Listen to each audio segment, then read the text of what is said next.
Welcome dear students. Today's topic is asset properties and schedule. So after completing this lecture, you will be able to describe a very important topic of asset properties, and then you will be able to recall concurrent execution as well as the concept of schedule. तो examination point of view से ये topic बहुत ही important है क्योंकि इससे generally आपके short answer question आते हैं as well as long answer questions भी आते हैं. And linking with the other topic से हम बात करें तो ऑलरेडी स्केड्यूल्स का हम कुछ कंसेप्ट देख चुके हैं जब हमने बेसिक्स ऑफ ट्रांजैक्शन वाला टॉपिक देखा था. एंड एसेट प्रॉपर्टीज के बारे में भी हम जो यूनिट 1 में बात कर चुके हैं while we were studying the introduction to database management system. And यहाँ पे जो हम बेसिक ऑफ स्केड्यूल यूज करेंगे तो आगे जाके हम कॉन्करेंट स्केड्यूल्स बनाएंगे, कॉन्फ्लिक्ट सीरियलाइजेबिलिटी स्केड्यूल्स बनाएंगे. तो जो बेसिक आज पढ़ेंगे वो आगे आने वाले टॉपिक्स में यूज होगा. So all these topics are linked of the database management system. You need to study each and every topic in detail. And real life में आपको समझ में आएगा कि जैसे एक कोई भी ट्रांजैक्शन एग्जीक्यूट हो रहा है तो वो किस तरीके से सिस्टम में एग्जीक्यूट होता है, कॉन्करेंटली, सीरियली, या फिर अगर हमारे केस कोई भी पर्टिकुलर ट्रांजैक्शन में कुछ फेलियर आ जाता है तो हम उससे कैसे रिकवर कर सकते हैं, क्या क्या इंपॉर्टेंट प्रॉपर्टी है जो हर एक ट्रांजैक्शन को सेटिस्फाई करनी चाहिए. तो उन सब बारे में हमें पता चलेगा. So will start with the first topic that is the asset properties. We'll discuss about the asset properties, and again it is a very important topic from the examination point of view. तो asset properties का मतलब क्या है, जब एक transaction execute कर रहा है तो उसे कुछ प्रॉपर्टीज को सेटिस्फाई करना चाहिए. उन सारी प्रॉपर्टीज को एक साथ हमने एसेट बोल दिया. हालांकि ये 4 अलग अलग प्रॉपर्टीज है और हमें पता भी इनकी full form atomicity, consistency, isolation and durability. तो जब एक ट्रांजैक्शन एग्जीक्यूट करता है तो उसे इन 4 प्रॉपर्टीज को सेटिस्फाई करना चाहिए जिनको हमने शॉर्ट फॉर्म में कह दिया एसेट प्रॉपर्टीज. तो चारों प्रॉपर्टीज क्या हैं, एक एग्जांपल के थ्रू हम इन चारों प्रॉपर्टीज को देखते हैं. सो द एग्जांपल इज, तो यहाँ पे देखा जाए हमारे पास एक ट्रांजैक्शन है T1 और वो क्या कर रहा है, ए की वैल्यू वो रीड कर रहा है. ए में सपोज करो ए और बी हमारे पास 2 अकाउंट है तो ए में 50 रुपीज को सब्ट्रैक्ट करके बी में 50 रुपीज को ऐड कर रहा है. तो इसका मतलब अकाउंट ए से अकाउंट बी में 50 रुपीज को ट्रांसफर कर रहा है. तो हम एग्जाम्पल भी ले लेते हैं. ए की वैल्यू इज 1000 एंड बी की वैल्यू है, या ए की वैल्यू है 200. तो हम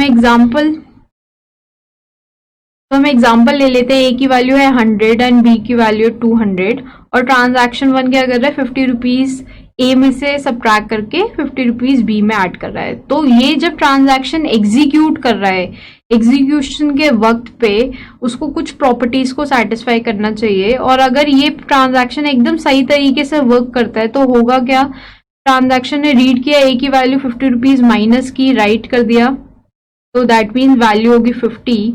एंड बी में 50 रुपीज ऐड कर दिया और राइट कर दिया तो वैल्यू होगी देन अगेन 250. एंड डिस्क में अब ए की वैल्यू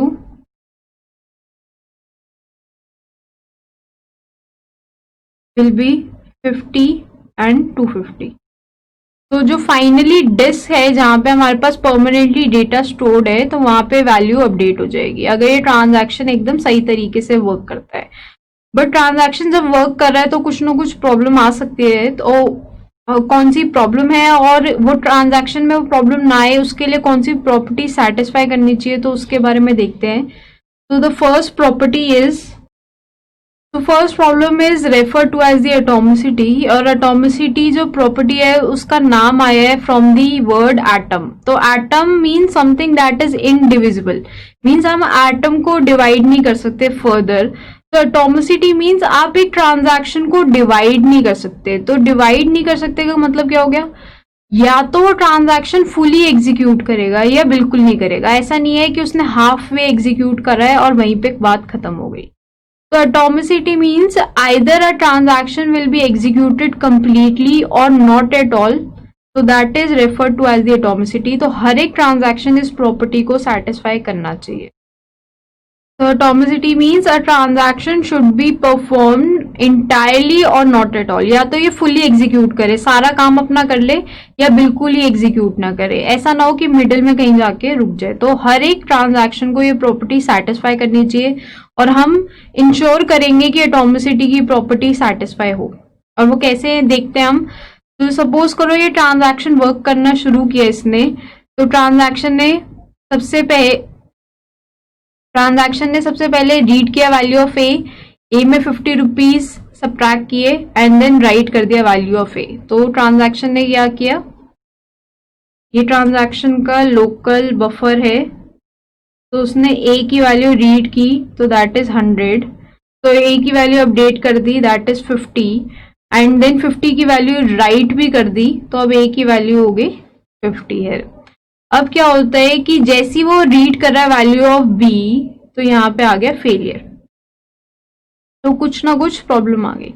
तो अब इसका मतलब क्या है, ट्रांजैक्शन ने पूरा एग्जीक्यूट नहीं किया था, आधा एग्जीक्यूट किया था, और ये हमें पता चल जाएगा क्योंकि ट्रांजैक्शन ने कमिट नहीं किया। अगर ट्रांजैक्शन कमिट करता मीन्स उसने अपना काम पूरा खत्म कर लिया, बट ऐसा नहीं हुआ।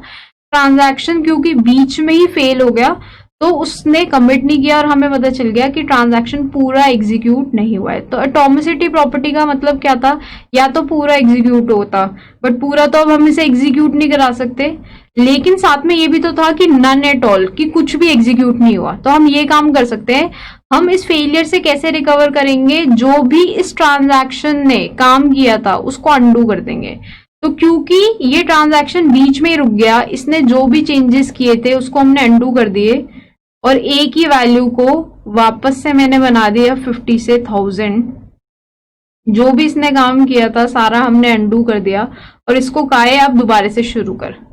तो अब ये जब दोबारा से शुरू करेगा तो ऑब्वियसली आता है, इसने ए की वैल्यू को रीड किया 100, देन उस वैल्यू को बना दिया 50, देन राइट कर दिया वैल्यू 50, देन रीड किया बी की वैल्यू 200, देन बी की वैल्यू में 50 ऐड किया तो 250, एंड देन बी की वैल्यू को भी राइट कर दिया, और फिर फाइनली कमिट कर दिया। तो अब आप देखेंगे डेटाबेस में कोई प्रॉब्लम नहीं आई। तो this is by the property of atomicity. Atomicity को एक पर्टिकुलर डेटाबेस का कंपोनेंट इंश्योर करता है, उसके बारे में हम शॉर्टली बात करेंगे, बट एटॉमिसिटी का आई होप आपको मतलब समझ में आ गया होगा कि एटॉमिसिटी मींस ट्रांजैक्शन या तो पूरा ही एग्जीक्यूट करेगा या बिल्कुल नहीं एग्जीक्यूट करेगा। पूरा एग्जीक्यूट कर जाता, हम काम वापस नहीं करते अगर फेलियर भी आ जाता, बट क्योंकि ये कहीं मिडल वे में जाके रुक गया था, तो जितने भी इस ट्रांजैक्शन ने चेंजेस किए थे हमने अंडू कर दिए, और उसको कहा कि दोबारा से काम कर, क्योंकि कहीं ना कहीं बीच में कहीं प्रॉब्लम आ गई थी। तो this is the property of atomicity. तो transaction should be perform entirely और नन एट ऑल। बीच में कहीं रुक गया तो जितने भी चेंजेस किए थे वो दोबारा से करेंगे। पूरा एग्जीक्यूट हो गया तो कुछ भी दोबारा से करने की हमें जरूरत है ही नहीं। जो भी अगर इसने ये सपोज करो कमिट कर दिया, सारा काम इसका हो गया और उसके बाद फेलियर आ गया, तो कोई बात नहीं है, ट्रांजैक्शन पूरा एग्जीक्यूट हो गया था। लास्ट जो सेफ स्टेट है डिस्क में से हम उठा लेंगे, वहां पे भी वैल्यू 50 आएगी, 250 आएगी। तो अगर पूरा एग्जीक्यूट हो गया तो कोई प्रॉब्लम नहीं, बिल्कुल भी नहीं एग्जीक्यूट हुआ था तो कोई प्रॉब्लम नहीं, और कहीं बीच में रुक गया था तो हमने जो भी इसके काम इसने किया था उसको अंडू कर देंगे। सो that is by using the property of atomicity. तो हर एक ट्रांजैक्शन को एटॉमिसिटी की प्रॉपर्टी को सेटिस्फाई करना ही चाहिए, और ये हम कैसे इंश्योर करेंगे या कौन इंश्योर करता है वो हम देखेंगे। तो नेक्स्ट प्रॉपर्टी इज कंसिस्टेंसी। तो एसिड में जो सी है that is meant by consistency. तो consistency means database should be in correct result. तो हर एक ट्रांजैक्शन के एग्जीक्यूशन से पहले या बाद में अगर मैं डेटाबेस का स्टेट देखूं दैट शुड बी कंसिस्टेंट। तो कंसिस्टेंट मींस करेक्ट। तो पहले इसकी डेफिनेशन लिख लेते हैं। तो कंसिस्टेंसी का मतलब देख लेते हैं। Consistency means a transaction should be consistency preserving, that is should move from one correct state to the another. Means transaction के एग्जीक्यूशन से पहले अगर करेक्ट स्टेट था तो उसके एग्जीक्यूशन के बाद भी स्टेट मेरा करेक्ट आना चाहिए। तो इसी एग्जांपल के थ्रू इसको देख लेते हैं। Suppose again value of A was 100, B की वैल्यू थी 200। तो इस ट्रांजैक्शन के एग्जीक्यूशन से पहले अगर हम इसका सम देखते हैं तो दैट शुड बी 300। ऑब्वियसली बात है, ए में है 100 रुपए, बी में 200 रुपए, दोनों को हम ऐड करेंगे, सो दैट इज 300। अब क्या हुआ, ये ट्रांजैक्शन एग्जीक्यूट करना शुरू किया, तो इस ट्रांजैक्शन ने जब एग्जीक्यूशन किया तो ए की वैल्यू को रीड किया 100, वैल्यू को अपडेट किया दैट इज 50 एंड ये वैल्यू जाके चेंज कर दी डेटाबेस में। सो अब डेटाबेस में ए की वैल्यू होगी 50। अब इसी तरीके से इसने बी की वैल्यू को रीड किया तो बी की वैल्यू होगी 200, अपडेट कर दिया तो वैल्यू होगी 250 एंड ये 250 की वैल्यू अपडेट कर दी डेटाबेस में, तो डेटाबेस में बी की वैल्यू अब होगी 250 एंड देन उसने कमिट कर दिया। तो अब अगर हम डेटाबेस का स्टेट देखें तो अगर हम इन दोनों का सम वापस से कैलकुलेट करें तो अब भी जो कैलकुलेशन में कोई मिस्टेक नहीं आई। जो ट्रांजैक्शन के एग्जीक्यूशन से पहले सम है वो ट्रांजैक्शन के एग्जीक्यूशन के बाद भी सेम है, और ऐसे ही होना चाहिए था क्योंकि ट्रांजैक्शन 1 कुछ भी नहीं कर रहा है, सिर्फ पैसे को ट्रांसफर कर रहा है। तो पैसा ना तो क्रिएट हो सकता ना डिस्ट्रॉय हो सकता। तो ट्रांजैक्शन से पहले अगर सम 300 है तो ट्रांजैक्शन के बाद भी सम 300 ही रहना चाहिए। तो ट्रांजैक्शन कंसिस्टेंसी को सेटिस्फाई करना चाहिए, मींस वी शुड इंश्योर कि ट्रांजैक्शन की वजह से कभी भी स्टेट इनकरेक्ट नहीं हो रहा। ये नहीं होना चाहिए इस ट्रांजैक्शन के एग्जीक्यूशन के बाद अगर मैं सम कैलकुलेट करते ही और वो 350 आ जाता, तो इसका मतलब कहीं ना कहीं प्रॉब्लम आ गई। कंसिस्टेंसी को इंश्योर करना बहुत जरूरी है, वरना तो अगर आप देखें बैंक अगर कंसिस्टेंट ट्रांजैक्शंस ना करे तो हर बार ऐसा होगा किसी का पैसा बढ़ रहा है या किसी का पैसा कम हो गया, तो बहुत ज्यादा प्रॉब्लम आ जाएगी। कंसिस्टेंसी को इंश्योर करना बहुत इंपॉर्टेंट है। ट्रांजैक्शन के एग्जीक्यूशन के बाद आपका रिजल्ट गलत नहीं आना चाहिए, ये इंश्योर करना बहुत जरूरी है। So that is meant by consistency. Next third property देखते हैं। तो एसिड प्रॉपर्टी में जो आई है that is meant bye isolation.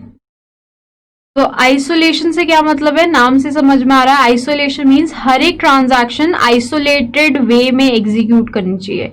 Isolated way means जब एक ट्रांजैक्शन अपना काम कर रही है तो दूसरा ट्रांजैक्शन उसी डेटा आइटम पे काम नहीं कर सकती। एक तरीके से आप क्रिटिकल सेक्शन की तरह भी इसको ले सकते हैं जिन्होंने ऑपरेटिंग सिस्टम पढ़ा हुआ है, या फिर नॉर्मल बात है कि जब एक जना किसी एक पर्टिकुलर डेटा आइटम को यूज कर रहा है दूसरा भी उसी टाइम पे उसको यूज करेगा तो प्रॉब्लम आ जाएगी। तो isolation means a transaction should execute in isolated way. इसका मतलब ये नहीं है कि हम सीरियल एग्जीक्यूशन कर देंगे। सीरियल एग्जीक्यूशन मींस पूरा ट्रांजैक्शन 1 काम करे फिर T2 काम करे, उस तरीके की बात नहीं हो रही।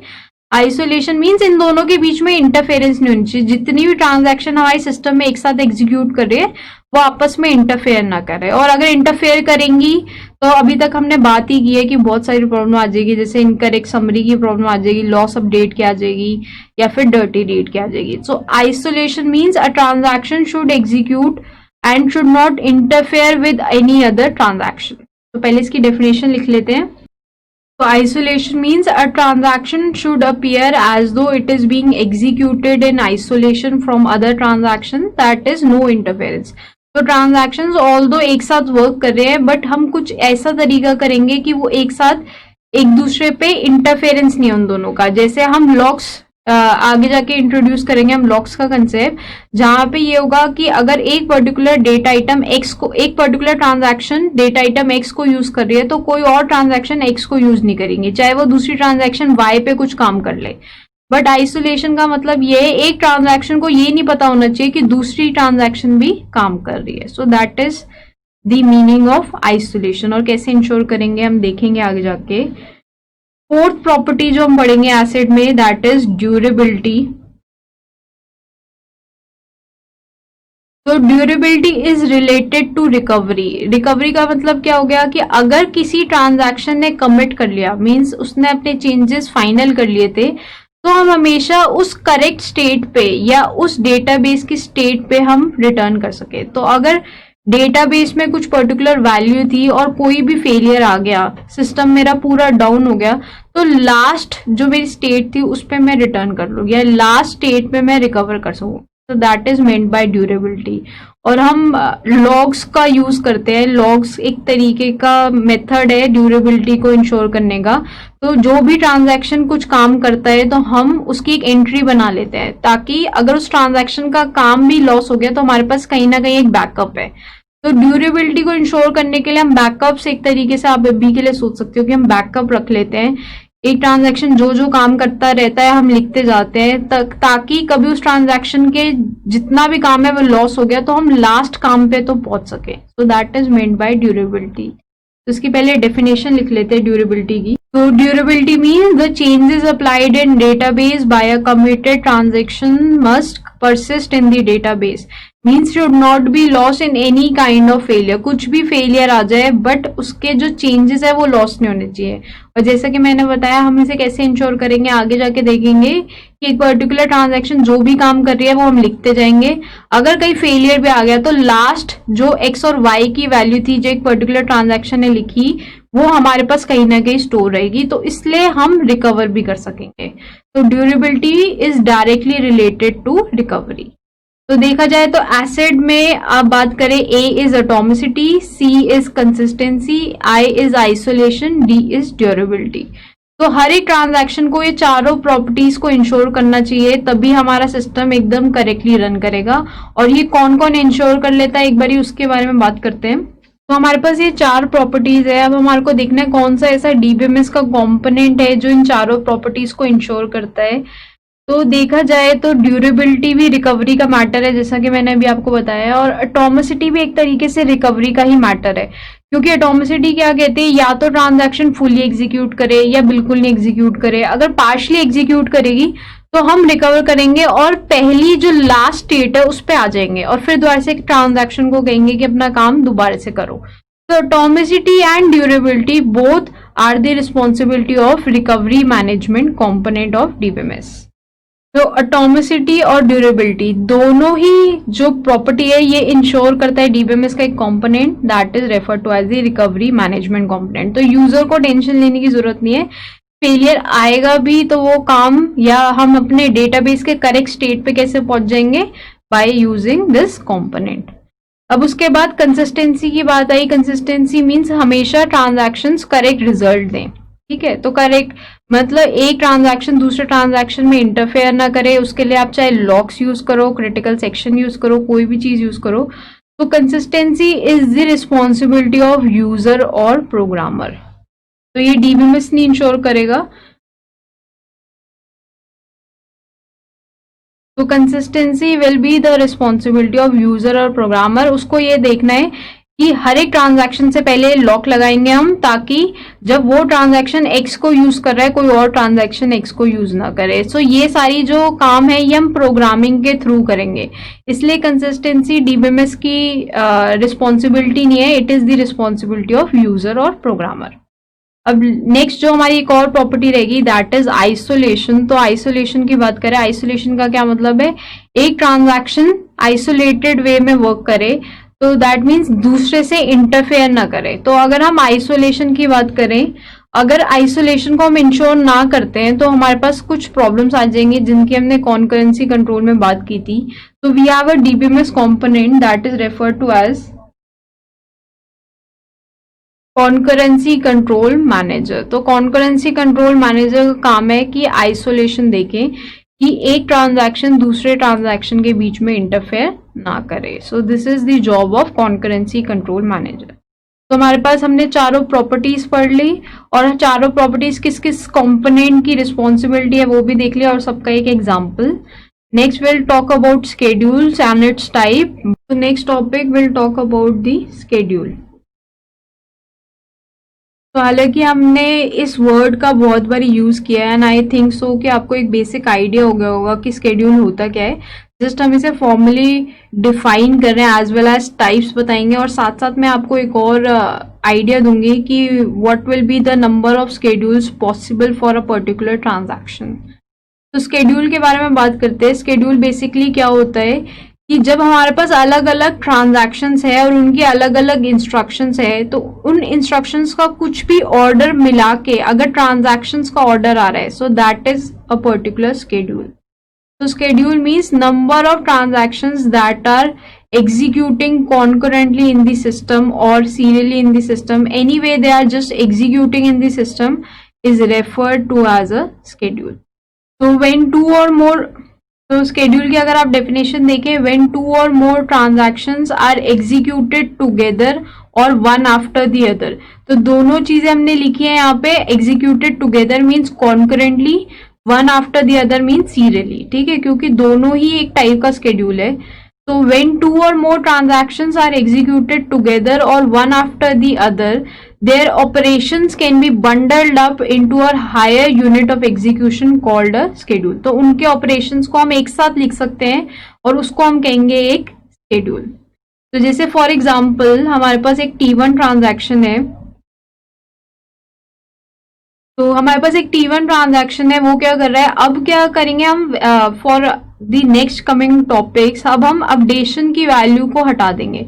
मीन्स यहाँ पे रीड ऑफ एक्स कर रहे हैं और हम राइट ऑफ एक्स कर रहे हैं। इन बिटवीन एक्स की वैल्यू जैसे सपोज करो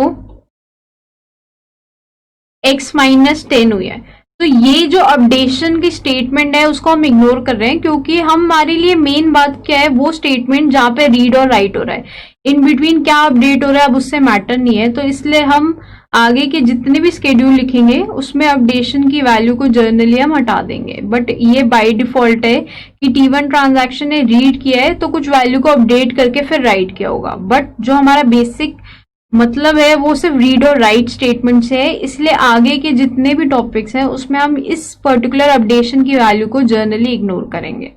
तो यहाँ पे क्या हो रहा है, T1 ने रीड किया वैल्यू को, कुछ वैल्यू को अपडेट कर दी x की, देन T1 रीड कर रहा है वैल्यू ऑफ y को एंड देन अपडेट कर रहा है वैल्यू ऑफ y को।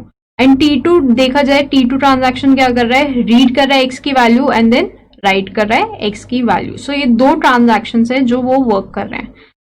अब स्केड्यूल का क्या मतलब है, इन दोनों ट्रांजैक्शंस, या हो सकता है हमारे पास एक और ट्रांजैक्शन होती, तो इन तीनों ट्रांजैक्शन का कोई भी order of execution will be a schedule. तो अगर मैं ये कहूं, सपोज करो ये दोनों ट्रांजैक्शंस हैं, वी हैव अ स्केड्यूल 1।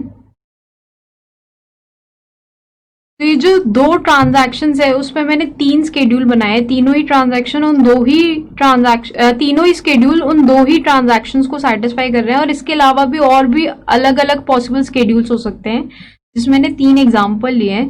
तो स्केड्यूल का मतलब क्या है, दो या दो से ज्यादा ट्रांजैक्शन जब अपना एग्जीक्यूशन कर रहे हैं इन एनी ऑर्डर, तो that is referred to as a schedule. तो पहले अगर आप देखें तो T1 पूरा अपना काम कंप्लीट कर रहा है, फिर T2 कंप्लीट कर रहा है, तो हमने एक ऑर्डरिंग डिसाइड किया इनकी इंस्ट्रक्शंस के बीच में। तो T1 अपना पहला इंस्ट्रक्शन, दूसरा, तीसरा, चौथा कर रहा है, फिर T2 अपना पहला और दूसरा कर रहा है। तो इनके इंस्ट्रक्शंस के बीच में हमने ऑर्डरिंग डिसाइड किए and that is referred to as the schedule.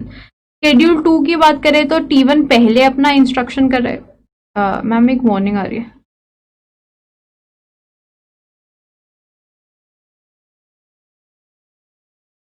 अगर हम सेकेंड स्केड्यूल की बात करते हैं, वहां पे T1 ने अपनी फर्स्ट इंस्ट्रक्शन की, फिर T2 ने अपनी फर्स्ट, फिर T1 ने अपनी सेकेंड, फिर T2 ने अपनी सेकेंड। तो अगेन इन दोनों ही ट्रांजैक्शंस के एग्जीक्यूशन ऑर्डर बता रहे हैं कि कौन सा ट्रांजैक्शन कब अपनी कौन सी इंस्ट्रक्शन को एग्जीक्यूट कर रहा है। इन स्केड्यूल 3 की बात करें तो T2 पहले अपना काम कर रहा है, फिर T1 अपना काम कर रहा है। सो स्केड्यूल का मतलब I hope is very clear. एक चीज जो आपको नोटिस करनी चाहिए इसमें, दैट इज स्केड्यूल में एक पर्टिकुलर ट्रांजैक्शन का ऑर्डर अलग नहीं हो सकता। जैसे अगर हम ये यहाँ पे बात करें तो जिस ऑर्डर में T1 एग्जीक्यूट कर रहा है, फर्स्ट रीड x पे, then write x, then read y पे, फिर राइट y, तो ये ऑर्डर सेम रहेगा फॉर अ पर्टिकुलर ट्रांजैक्शन। तो यहाँ पे अगर आप देखेंगे तो यही ऑर्डर है, पहले रीड x हो रहा है, फिर राइट x, फिर रीड y, फिर राइट y। अगर आप यहाँ पे देखें सेकेंड स्केड्यूल में, तब भी ऑर्डर सेम रहेगा, read x, right x, read y, right y। तो T1 और T2 का ऑर्डर चेंज हो सकता है, बट T1 के खुद के इंस्ट्रक्शंस का ऑर्डर चेंज नहीं हो सकता। तो कभी भी आप कोई ऐसा स्केड्यूल नहीं बना सकते, फॉर एग्जाम्पल जहां पे हमारे पास दो ट्रांजैक्शन है T1, T2, एंड वो ट्रांजैक्शन सपोज करो ऐसे वर्क कर रहे हैं, तो इन दोनों ही ट्रांजैक्शन का आप ये पर्टिकुलर स्केड्यूल नहीं बना सकते। And why, what is the problem, कि यहाँ पे आप देखेंगे तो order of T1 read x कर रहा है, फिर रीड y कर रहा है, बट ओरिजिनल ऑर्डर अगर आप देखें तो वहां पे रीड x हो रहा है, फिर रीड वाई हो रहा है, पहले रीड एक्स हो रहा है फिर राइट एक्स हो रहा है। तो इसका जो ऑर्डर है T1 ट्रांजैक्शन का ऑर्डर, ये ऑर्डर आपने चेंज कर दिया और दैट इज रॉन्ग। तो ऑर्डर जो आप चेंज कर सकते हो T1 और T2 का आपस में कर सकते हो, बट T1 के एक जो इंस्ट्रक्शंस हैं उनका ऑर्डर चेंज आप नहीं कर सकते। So that is important. तो that is important to remember. तो जो ऑर्डरिंग चेंज होगी वो दो अलग अलग ट्रांजैक्शंस की ऑर्डरिंग चेंज हो सकते हैं कभी भी कॉन्करेंट एग्जीक्यूशन में, बट एक पर्टिकुलर ट्रांजैक्शन के जो ऑर्डर ऑफ स्टेटमेंट्स है वो सेम रहेंगे। So this is one important point to note in this. And one more thing is कि अब हम schedules को एक तो ये ग्राफिकली रिप्रेजेंट कर सकते हैं, बट ग्राफिकली से ज्यादा कॉम्पैक्ट रिप्रेजेंटेशन में हम कर सकते हैं। जैसे for schedule 1 I am doing it. तो स्केड्यूल 1 की बात करें तो वहां पे रीड एक्स हो रहा है, बट फॉर ट्रांजैक्शन T1 सबसे पहले तो हम इसको लिखेंगे R1 of x. So representation is like this. तो रीड एक्स या राइट एक्स लिखेंगे और सबस्क्रिप्ट में आप ट्रांजैक्शन का नंबर लिखेंगे। सो सबसे पहले हमने लिखा R1x, देन हो रहा है W1x, देन हो रहा है R1y, W1y, then R2x and then W2x। This is for schedule 1। तो शेड्यूल 1 को लिखने के दो तरीके, एक तो आप ग्राफिकली लिख सकते हैं एंड एक थोड़ा कॉम्पैक्ट रिप्रेजेंटेशन है। कॉम्पैक्ट रिप्रेजेंटेशन में ऑर्डर भी आप सेम, अगर मैंने शेड्यूल 1 की कॉम्पैक्ट रिप्रेजेंटेशन दी है तो आप ग्राफिकली भी लिख सकते हैं इसको। तो अगर हमारे पास ये ग्राफिकली रिप्रेजेंटेशन के लिए आता तो ऑटोमेटिकली दिस मीन्स कि यहाँ पे क्योंकि सबस्क्रिप्ट में दो नंबर है तो हम दो ही नंबर लिखते हैं T1 और T2। और सबसे पहले मैंने लिखा R1x मीन्स रीड एक्स हो रहा है बट T1 का, तो मैं लिखूंगी RX इन T1। देन जो नेक्स्ट इंस्ट्रक्शन है उसको मैं थोड़ा सा नीचे लिखूंगी, ये आपको ध्यान रखना है। तो next instruction is W1x means WX हो रहा है बट T1 का, थोड़ा सा नीचे लिखूंगी मैं WX। फिर नेक्स्ट देखिए R1y, तो रीड हो रहा है y पे और T1 ट्रांजैक्शन कर रहा है तो उसको भी थोड़ा सा नीचे लिखूंगी। तो या तो आपके पास ग्राफिकल रिप्रेजेंटेशन होगी या फिर कॉम्पैक्ट रिप्रेजेंटेशन होगी, दोनों से हम दूसरी रिप्रेजेंटेशन को डिराइव कर सकते हैं। बस आपको ये ध्यान रखना है जब कॉम्पैक्ट रिप्रेजेंटेशन दी हुई होगी तो फर्स्ट इंस्ट्रक्शन को लिखोगे, दूसरी इंस्ट्रक्शन को थोड़ा सा नीचे लिखोगे, चाहे वो T1 में ही लिख रहे हो या T2 में। तो ये शेड्यूल 1 की कॉम्पैक्ट रिप्रेजेंटेशन थी। इसी तरीके से अगर हम शेड्यूल 2 की बात करें तो शेड्यूल 2 के लिए सबसे पहले हमारे पास RX of T1, so R1x, then again RX of T2 तो R2x, then WX of T1 तो W1x, then WX of T2 तो W2x, then similarly we have R1y and W1y। तो अगर हमारे पास शेड्यूल 2 की कॉम्पैक्ट रिप्रेजेंटेशन होती तो हम उससे ग्राफिकली डिराइव कर सकते हैं। जैसे R1x है तो T1 में हम RX लिखेंगे, फिर R2x है तो T2 में RX लिखेंगे बट थोड़ा सा नीचे लिखेंगे। इसका मतलब ये है T1 के रीड के बाद T2 का रीड हो रहा है, तो ये टाइम के रिस्पेक्ट में बताता है तो इसलिए हम थोड़ा सा नीचे लिखते हैं। So this is the representation of a schedule and schedule simply means अगर transactions एक साथ एग्जीक्यूट कर रहे हैं या एक के बाद एक एग्जीक्यूट कर रहे हैं, उनके कोई भी ऑर्डर को अगर हम रिप्रेजेंट कर रहे हैं तो हम उसको एक schedule कह सकते हैं।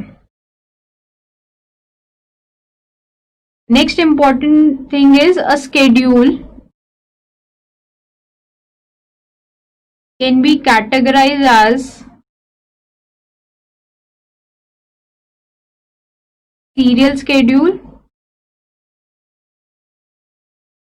and non-serial schedule। तो एक जो स्केड्यूल है उसको आप दो टाइप से कैटेगराइज कर सकते हो, एक तो सीरियल स्केड्यूल हो गया और एक नॉन सीरियल। तो इसका मतलब आई होप वेरी क्लियर होगा। सीरियल स्केड्यूल मींस एक के बाद एक, सो ट्रांजैक्शन एग्जीक्यूट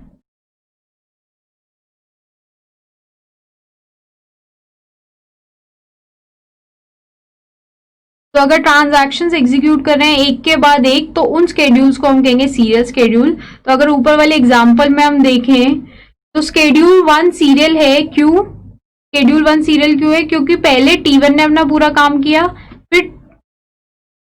फिर उसके बाद आप देख सकते हैं T2 ने अपना काम किया, तो एक के बाद एक कर रहे हैं, पहले T1 फिर T2। उसी तरीके से अगर हम देखें स्केड्यूल 3 भी सीरियल है, और स्केड्यूल 3 क्यों सीरियल है? क्योंकि पहले T2 ने अपना पूरा काम किया, फिर T1 ने अपना पूरा काम किया, तो एक के बाद एक जब भी एग्जीक्यूशन हो रहा है तो उसको हम कहेंगे सीरियल स्केड्यूल। लेकिन अगर स्केड्यूल 2 की हम बात करें तो वहां पे सीरियल काम नहीं हो रहा, क्यों? क्योंकि T1 ने अपना काम शुरू किया, बट उसके काम खत्म करने से पहले ही T2 अपना काम करना शुरू कर दिया, तो एक के बाद एक नहीं हो रहा, एक साथ हो रहा है। So these type of schedules are referred to as the non serial schedules, या फिर हम इसको ये भी कह सकते हैं कि these are referred to as the concurrent. तो स्केड्यूल्स हमारे दो टाइप के हैं, serial schedule and non serial schedule. तो फर्दर नॉन सीरियल स्केड्यूल के हम अलग अलग टाइप्स पढ़ेंगे, but will study it in the next coming topics. But उससे पहले स्केड्यूल का, क्योंकि हमने एक बेसिक देख लिया, एक और इम्पोर्टेंट टॉपिक हम कर लेते हैं, that is number of possible schedules. तो सबसे पहले हम बात करते हैं नंबर ऑफ पॉसिबल स्केड्यूल्स की। So number of possible schedules mean, जैसे अभी मैंने आपको 2 ट्रांजैक्शन के ऊपर 3 स्केड्यूल्स बना के दिखाए थे, हो सकता है उससे भी ज्यादा बनते, तो कितने ऐसे पॉसिबल स्केड्यूल है जो नंबर ऑफ ट्रांजैक्शंस पे बन सकते हैं। So for this example consider the number of possible schedules के लिए first of all consider we have m transactions and with n instructions each. तो इसका मतलब क्या है कि हमने कंसिडर किया हमारे पास m ट्रांजैक्शंस है, तो T1 T2 T3 से लेके Tm, तो यहाँ पे m ट्रांजैक्शन है और हर एक ट्रांजैक्शन में n इंस्ट्रक्शंस है। तो T1 की देखी जाए तो n इंस्ट्रक्शंस है, T2 की देखी जाए n इंस्ट्रक्शन है, और इंस्ट्रक्शन है मतलब जैसे T1 में एक तो रीड हो रहा है, एक राइट हो रहा है, देन अगेन रीड हो रहा है, देन राइट हो रहा है, तो ऐसे करके n इंस्ट्रक्शंस है एक पर्टिकुलर ट्रांजैक्शन T1 में। तो इंस्ट्रक्शंस मींस रीड और राइट की जो स्टेटमेंट्स हैं, तो T1 में भी n instructions and so on. तो अगर मुझे m ट्रांजैक्शंस के ऊपर एक स्केड्यूल बनाना पड़ेगा तो कितने पॉसिबल स्केड्यूल्स हैं उसके बारे में बात करते हैं। तो जितने पॉसिबल है उससे पहले बात कर लेते हैं कितने सीरियल स्केड्यूल्स पॉसिबल है, क्योंकि दिस इज कंपैरेटिवली इजी। तो अगर ट्रांजैक्शंस हैं और इनके सीरियल स्केड्यूल कितने पॉसिबल है, तो उसके बारे में अगर आपको बताना है तो ये बहुत सिंपल है। सीरियल स्केड्यूल का क्या मतलब है? एक के बाद एक, तो इनकी इंस्ट्रक्शंस तो बीच में इंटरलीव नहीं हो सकती। ये सारी, जैसे अगर हम बात करें T1 की जो n इंस्ट्रक्शंस है वो एक साथ एग्जीक्यूट होंगी, फिर T2 की n इंस्ट्रक्शंस एक साथ एग्जीक्यूट होंगी, फिर हो सकता है Tm की n इंस्ट्रक्शंस एक साथ एग्जीक्यूट हो, फिर T3 की सारी इंस्ट्रक्शंस एक साथ एग्जीक्यूट हो। इन शॉर्ट सीरियल स्केड्यूल्स का मतलब क्या है? ट्रांजैक्शंस जो है वो आपस में कॉम्बिनेशन बना सकते हैं। कि कैसा कॉम्बिनेशन बनेगा? इनकी इंस्ट्रक्शंस कॉम्बिनेशन नहीं बना सकते। तो ये भी कॉम्बिनेशन हो सकता है कि पहले T1 एग्जीक्यूट करे, फिर T2, फिर T3, फिर T4, ऐसे Tm। तो ये कॉम्बिनेशन हो सकता है। ये भी हो सकता है T1 एग्जीक्यूट करे, फिर T3, फिर T2 एंड देन Tm। ये ट्रांजैक्शंस आपस में कॉम्बिनेशन बना सकती है। इनकी इंस्ट्रक्शंस को तो एक साथ ही होना पड़ेगा, इनके पास कोई ऑप्शन नहीं है, क्योंकि हम सीरियल स्केड्यूल्स की बात कर रहे हैं। तो सिंपल परम्यूटेशन एंड कॉम्बिनेशन से आप बता सकते हो, क्योंकि यहाँ पे m ऑब्जेक्ट्स है और इनकी अरेंजमेंट है। तो एक तरीके से आप ये सोच सकते हो हमारे पास m स्पेस है, तो फर्स्ट स्पेस पे अगर आप देखें तो m में से मतलब इन सारी ट्रांजैक्शन में कोई भी ट्रांजैक्शन आ सकती है। तो इसके अरेंज करने के कितने तरीके हो गए? m ways. Then next space के लिए m-1, देन थर्ड स्पेस के लिए m-2। तो ये परम्यूटेशन एंड कॉम्बिनेशन से हालांकि बहुत आसान कंसेप्ट है, बट जिन स्टूडेंट्स को फिर भी थोड़ी कंफ्यूजन हो रही है उनके लिए आई एम टेलिंग यू। जैसे सपोज करो पहले स्पेस पे इन सारी ट्रांजैक्शन में से कोई भी ट्रांजैक्शन आ सकती है, तो पहली स्पेस पे कोई ट्रांजैक्शन आने के चांसेस कितने हैं? m, या कितने वेज हैं? m। तो अब सपोज करो हमने चूज कर लिया कि पहले पे T2 आ रहा है, तो नेक्स्ट स्पेस में T2 को छोड़ के बाकी सारे आ सकते हैं। तो उसके तरीके कितने हो गए? m-1। अब हमने सोच लिया कि वहां पे T1 आ गया। अब T1 आ गया तो थर्ड स्पेस पे T1 और T2 छोड़ के बाकी सारे आ सकते हैं, तो उसके कितने तरीके हो गए? m-2। तो इस तरीके से हम डिराइव करते हैं जब हमें m ऑब्जेक्ट्स को कितने स्पेसेस में डिवाइड करना हो या m स्पेसेस में डिवाइड करना हो। तो अगर हम देखा जाए तो it simply means number of possible serial schedules will be m into m-1 into m-2 into 2 into 1, so that is equal to m factorial. तो अगर आपको m ऑब्जेक्ट्स को अरेंज करना होता है तो उसका सिंपल फॉर्मूला भी आई होप काफी स्टूडेंट्स को पता होगा, सो that is m factorial base. तो अगर आपसे कोई भी पूछे कि m ट्रांजैक्शंस पे कितने सीरियल स्केड्यूल्स पॉसिबल है तो दैट इज m फैक्टोरियल. तो इसका मतलब अगर हमारे पास 2 ट्रांजैक्शंस हैं तो 2 ही सीरियल स्केड्यूल्स पॉसिबल है. एंड ये ऑब्वियस भी बात है बहुत. तो अगर हमारे पास 2 ट्रांजैक्शन है तो 2 फैक्टोरियल सीरियल स्केड्यूल्स पॉसिबल है, so that mean 2 serial schedule possible है. और ये बहुत ऑब्वियस सी बात है क्योंकि अगर हमारे पास 2 ट्रांजैक्शन है तो या तो ऐसा होगा कि T1 पहला पूरा एग्जीक्यूट हो फिर T2, या फिर ऐसा होगा कि T2 पहले पूरा एग्जीक्यूट हो फिर T1. तो 2 ही सीरियल स्केड्यूल पॉसिबल है. अगर हमारे पास 3 ट्रांजैक्शंस है T1, T2, T3, तो 3 factorial means 3 into 2, that means 6 schedules, 6 serial schedule possible है. तो m factorial is the number of serial schedules. अब इसी तरीके से अब हम बात करेंगे नेक्स्ट कंसेप्ट की, that is number of possible schedules.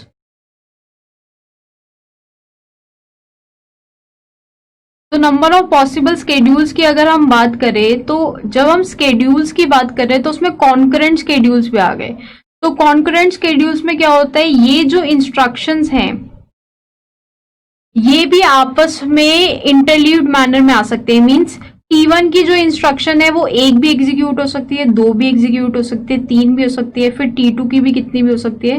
तो जो अरेंजमेंट होगी वो इंस्ट्रक्शंस के बीच में, ट्रांजैक्शंस के बीच में नहीं. ट्रांजैक्शंस कौन किसके बाद आ रहा है वो तो बात ही नहीं है. सबसे पहले ये है कि जो T1 की कौन सी इंस्ट्रक्शन पहले एग्जीक्यूट हो रही है, फिर T2 की एंड T3 की. तो इस एग्जाम्पल के लिए हम क्या करते हैं, इनकी इंस्ट्रक्शंस को भी अलग ले लेते हैं.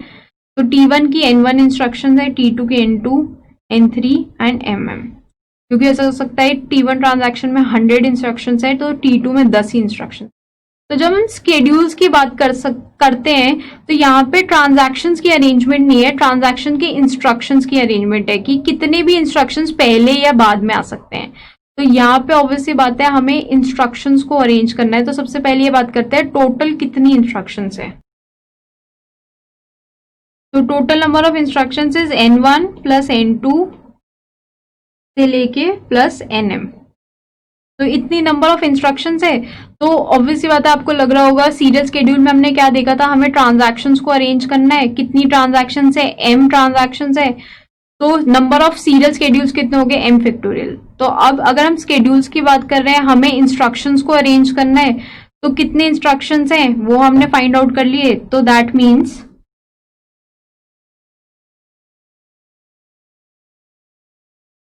number of schedules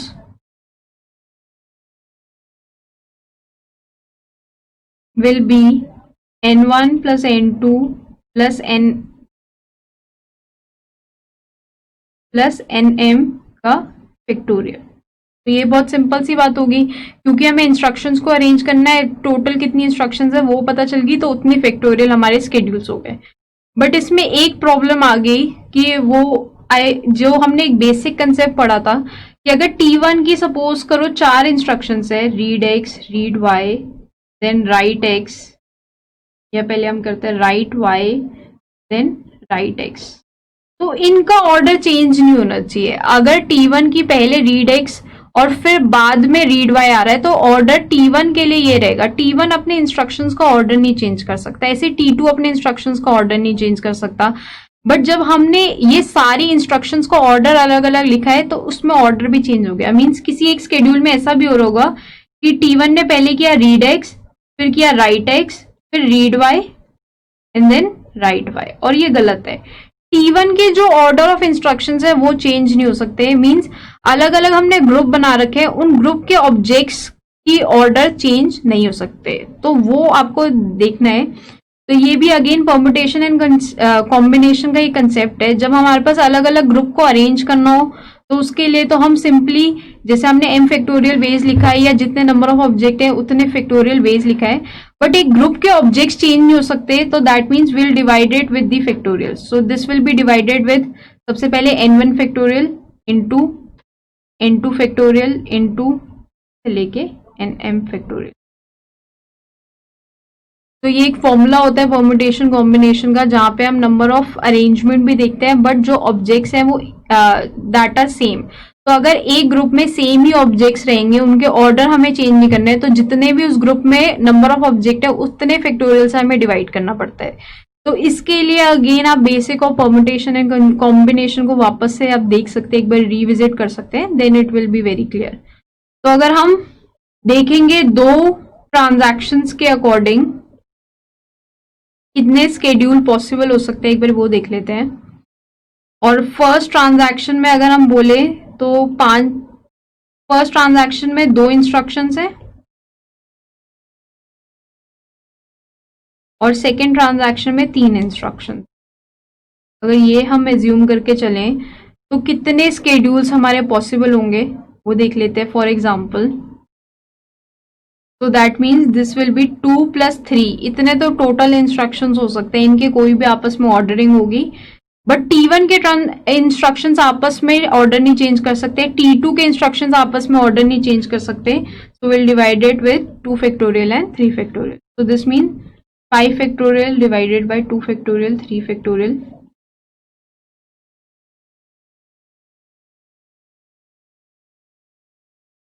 ये सिंपल सॉल्विंग है फैक्टोरियल की, तो आई होप यू नो दिस. तो दैट मीन्स 10. एक इतना छोटा ट्रांजैक्शन का मैंने एग्जांपल लिया है कि सिर्फ 2 ही ट्रांजैक्शन है और हर एक ट्रांजैक्शन में देखा जाए तो इंस्ट्रक्शंस भी बहुत कम लिए हैं, बट फिर भी जितने पॉसिबल स्केड्यूल्स की अगर हम बात करें सो that is 10. So that is a huge number of schedules. But सारे स्केड्यूल्स करेक्ट नहीं होते. कुछ स्केड्यूल्स में लॉस अपडेट की प्रॉब्लम आएगी, कुछ शेड्यूल में इनकरेक्ट समरी की प्रॉब्लम आएगी, कुछ स्केड्यूल्स में रिपीटेबल रीड की प्रॉब्लम आएगी. तो जितने भी मैं स्केड्यूल्स आपको बता रही हूँ ये सारे के सारे वैलिड स्केड्यूल होंगे, उनमें से कुछ ही स्केड्यूल्स मेरे वैलिड होंगे, और वो कैसे हम फाइंड आउट करेंगे वो हम नेक्स्ट वीडियो में देखेंगे. बट यहाँ पे हमने बात की बेसिक स्केड्यूल्स कैसे होते हैं, उनको लिखते कैसे हैं, 2 अलग अलग रिप्रेजेंटेशन हमने देखी, दोनों बहुत इंपॉर्टेंट, और साथ में number of possible serial schedules कितने होते हैं और नंबर ऑफ पॉसिबल स्केड्यूल्स कितने होते हैं. So now you'll solve the summary quiz and further we will review it. So I hope so after completing this lecture you are able to describe the acid property, where we studied that the acid properties refers to the atomicity, consistency, isolation and durability. And then हमने देखा कि हर एक जो property है वो किस component का responsibility है, जैसे एटॉमिसिटी एंड ड्यूरेबिलिटी दोनों रिकवरी मैनेजमेंट कंपोनेंट का रिस्पॉन्सिबिलिटी है, एंड जो हमारा कंसिस्टेंसी है that is the responsibility of user और प्रोग्रामर, एंड फाइनली जो आइसोलेशन है that is the property of या that is the responsibility of the concurrency control manager. And finally we talked about the concurrent execution and the concept of schedules. तो हमने देखा कि schedules में या तो कॉन्करेंट एग्जीक्यूशन भी हो सकती है या सीरियल एग्जीक्यूशन भी हो सकती है. ट्रांजैक्शन किसी भी ऑर्डर में एग्जीक्यूट कर सकता है, एंड उसी के अकॉर्डिंग हमने देखे 2 टाइप ऑफ स्केड्यूल हो सकते हैं, या तो सीरियल या फिर नॉन सीरियल, और उनके अलग अलग रिप्रेजेंटेशन में हमने देखी जो आगे आने वाले चैप्टर्स में हम यूज करेंगे. So I hope you know you have understood that. और साथ साथ हमने बात की number of possible serial schedule, जो कि बहुत सिंपल है, जितनी ट्रांजैक्शन है सपोज करो 10 ट्रांजैक्शन है तो 10 फैक्टोरियल. और फिर हमने बात की कि what are the possible number of schedules, तो उसके लिए हमने एक डेरिवेशन देखी है, and I hope you have understood all this concept. So to get better understanding of all these topics, you'll solve 2 other activities. One is the LRQ and the PSM. Now you can have a look at the feedback exercise and provide with any other feedback or valuable suggestion from your side.